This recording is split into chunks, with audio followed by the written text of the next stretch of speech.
When Maria Santos became Phoenix's most trusted home caretaker, families believed she would protect their elderly loved ones. But when her gambling debts and insurance fraud consumed her, she began slowly poisoning her patients while stealing their inheritances, turning care into a deadly business of betrayal and greed.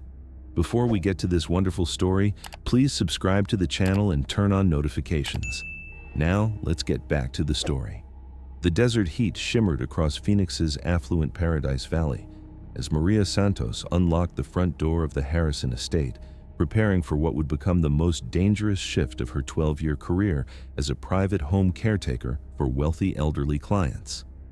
At 47 years old, Maria had established herself as Arizona's most reliable and compassionate caregiver, specializing in end-of-life care for terminally ill patients whose families were willing to pay premium rates for around-the-clock professional attention that allowed their loved ones to die with dignity in familiar surroundings.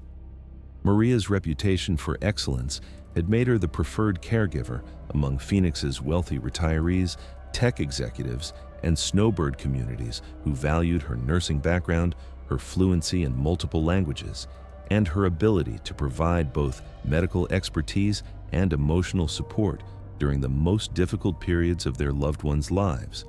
Her client base included former CEOs requiring complex medication management, prominent socialites battling advanced cancer, and international business leaders who preferred private home care over expensive assisted living facilities. The interior of Maria's current assignment reflected the wealth and sophistication of her typical clients.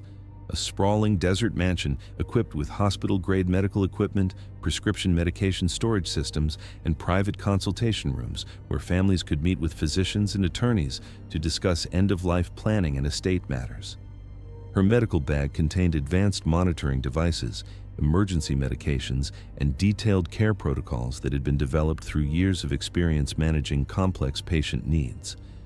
But beneath Maria's reputation for compassionate care lay a dangerous combination of compulsive gambling, prescription drug theft, and systematic murder that had transformed her into one of Arizona's most prolific serial killers. "Good morning, Maria," said Dorothy Harrison, her current patient and an 84-year-old widow whose pancreatic cancer diagnosis had prompted her family to hire Maria for full-time care during her final months. Dorothy was worth approximately $40 million from her late husband's aerospace company, and had grown to depend on Maria not just for medical care, but also for companionship and emotional support, as she faced the prospect of leaving her 3 adult children and 7 grandchildren.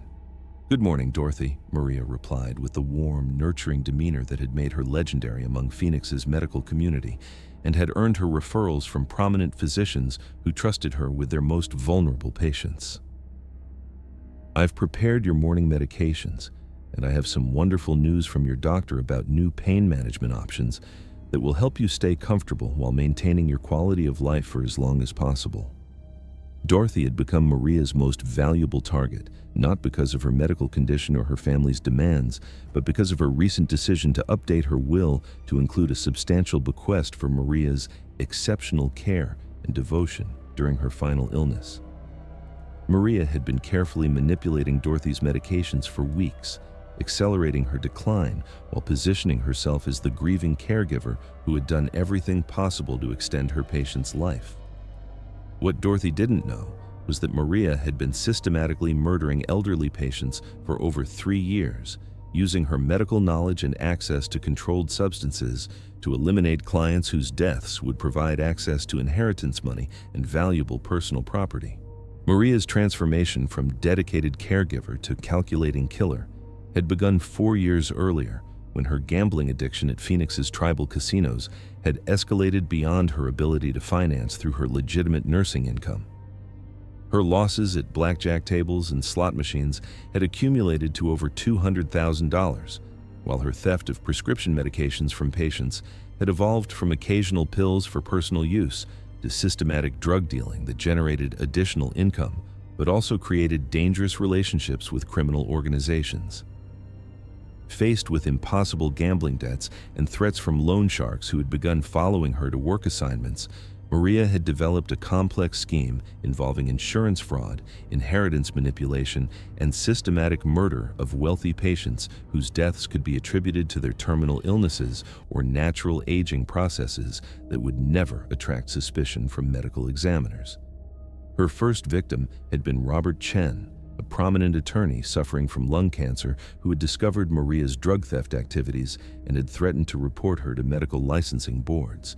Maria had murdered him by deliberately overdosing his pain medications while documenting his comfort care needs, then had claimed the unused prescription drugs for her illegal sales operation while collecting a substantial inheritance bequest that Chen had included in his will after months of Maria's emotional manipulation.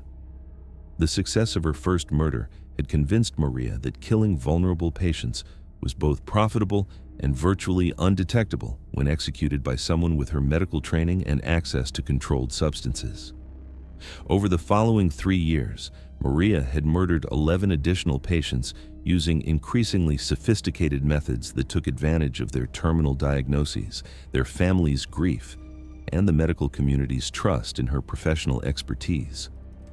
Her victims had been carefully selected based on their wealth, their lack of close family oversight, and their medical conditions that would provide plausible explanations for accelerated decline and death.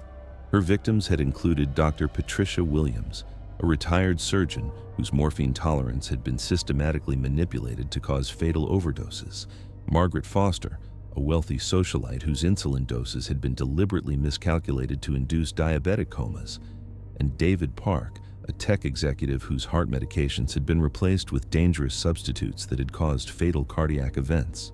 Maria, I need to discuss some serious concerns about medication discrepancies and patient outcomes I've observed in several of your recent assignments, said Dr. Amanda Rodriguez, the hospice medical director who provided oversight for home care patients and had begun noticing statistical anomalies in Maria's patient survival rates and medication usage patterns. Dr. Rodriguez had extensive experience in palliative care and possessed the medical expertise to recognize signs of systematic patient abuse. Dr. Rodriguez's investigation represented an existential threat to Maria's criminal operation, as her medical authority and access to patient records could expose the systematic medication manipulation and accelerated patient deaths. "Of course, Dr. Rodriguez," Maria replied, though she felt the familiar surge of anxiety that accompanied any medical scrutiny of her patient care patterns by physicians who possessed the expertise to detect criminal activities disguised as legitimate nursing care. "I'm always interested in discussing ways to improve patient outcomes and ensure that we're providing the highest quality of care during these difficult end-of-life situations." Dr. Rodriguez spread several patient files and medication logs across Maria's desk, pointing to specific patterns that showed impossible correlations between drug administration and patient decline rates that suggested systematic medication errors or deliberate overdosing rather than natural disease progression. "Maria, I've been analyzing patient records from your assignments over the past 3 years, and I've discovered some extremely concerning patterns in medication usage and patient outcomes," Dr. Rodriguez said with the clinical precision that had made her successful in hospice medicine. 12 of your patients have died significantly earlier than their prognoses predicted, with most showing symptoms of medication toxicity or interaction effects that wouldn't occur under proper pharmaceutical management. Additionally, several of the deceased patients had recently updated their wills to include substantial bequests for their caregivers, which creates concerning financial incentives that warrant immediate investigation. The medical director's identification of the accelerated death patterns and her recognition of the financial incentives confirmed Maria's worst fears that her criminal activities had been medically analyzed and connected to her systematic manipulation of patient medications and inheritance arrangements. Maria's response was swift and desperate as she realized that eliminating Dr. Rodriguez was essential for protecting her criminal operation and preventing exposure of her systematic murder spree. "Dr. Rodriguez, I think your analysis may be influenced by the emotional stress of working with terminally ill patients and their families," Maria said, while discreetly reaching for a prepared syringe containing a lethal dose of potassium chloride that she kept in her medical bag for emergency situations requiring immediate elimination of threats. End-of-life care is inherently unpredictable, and patients often decline more rapidly than medical projections suggest, especially when they're dealing with multiple health conditions and complex medication regimens. Perhaps we could review some specific case studies in my patient care room where I can show you detailed documentation that might explain these statistical variations. Dr. Rodriguez agreed to examine Maria's case documentation, not realizing that the caregiver was leading her into a private room where previous conversations with suspicious family members had been conducted, and where Maria planned to inject her with the potassium chloride that would cause immediate cardiac arrest while appearing to be a heart attack brought on by work stress. Maria's plan involved injecting Dr. Rodriguez with the potassium solution while she was examining patient records, causing instant cardiac failure that would be attributed to the emotional strain of hospice work rather than deliberate murder by a serial killer who had been systematically eliminating elderly patients. But Maria's carefully planned murder of the medical director was about to be prevented by the unexpected arrival of DEA agents who had been investigating prescription drug theft rings operating through home healthcare services. Special Agent Michael Torres of the DEA's Pharmaceutical Crimes Division had been conducting a comprehensive investigation into illegal diversion of controlled substances from home healthcare and hospice programs throughout Arizona. Agent Torres specialized in investigating healthcare workers who stole prescription drugs for personal use or illegal distribution, and had developed expertise in tracking pharmaceutical theft through medical supply chains and patient care records. The federal investigation had been initiated by reports from pharmaceutical distributors and insurance companies who had noticed unusual patterns of medication ordering and usage by specific home care providers that suggested systematic drug theft or illegal distribution operations. The investigation had focused on Maria's care service after discovering that she had been associated with unusually high rates of controlled substance consumption among her patients. Agent Torres had been conducting surveillance of Maria's activities and had documented evidence of prescription drug theft, illegal sales to street dealers, and suspicious patterns of patient deaths that suggested her criminal activities had escalated beyond pharmaceutical theft to include systematic murder for financial gain.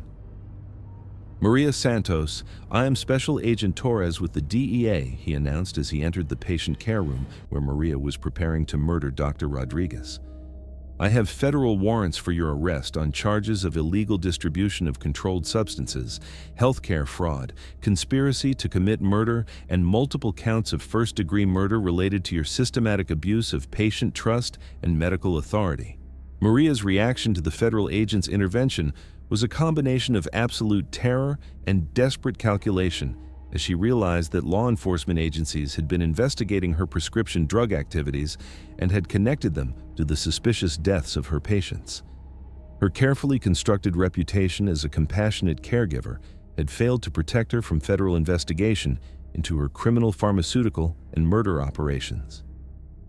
"Special Agent Torres, there must be some serious misunderstanding about legitimate patient care and end-of-life medication management," Maria said frantically while abandoning her plan to murder Dr. Rodriguez and attempting to maintain her professional credibility despite the overwhelming evidence against her criminal activities.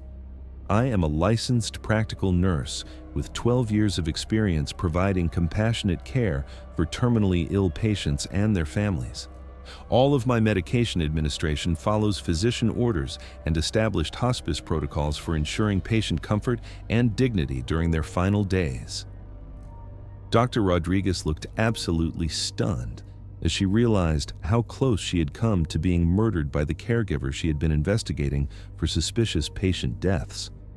Her medical analysis had not only exposed Maria's systematic murder spree, but had also prevented her own death at the hands of a killer who had been using hospice care as cover for systematic elimination of vulnerable elderly patients. The comprehensive investigation that followed Maria's arrest revealed the full scope of her criminal enterprise and the sophisticated methods she had developed to murder patients while stealing prescription drugs and inheritance money. Forensic analysis of Maria's medical supplies and patient care records revealed extensive evidence of prescription drug theft, systematic medication tampering, and detailed documentation of inheritance manipulation that had generated over $3 million in stolen assets over 4 years of systematic killing. Her personal belongings included forged medical documents, stolen prescription pads, and detailed financial records showing coordination between patient murders and inheritance collections. The investigation also uncovered Maria's connections to street-level drug dealers who had been purchasing diverted prescription medications and had provided information about elderly patients who might be suitable targets for robbery and murder. Her criminal network included corrupt pharmacy employees, dishonest medical supply workers, and organized crime figures who specialized in healthcare fraud and prescription drug trafficking.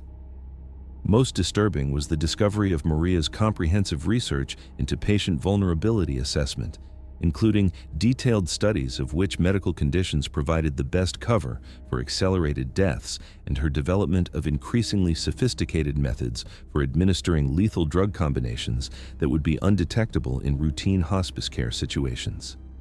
Maria Santos was ultimately convicted of 12 counts of first-degree murder, illegal distribution of controlled substances, healthcare fraud, inheritance fraud, conspiracy to commit organized criminal activity, and numerous other charges related to her systematic exploitation of patient trust and medical authority.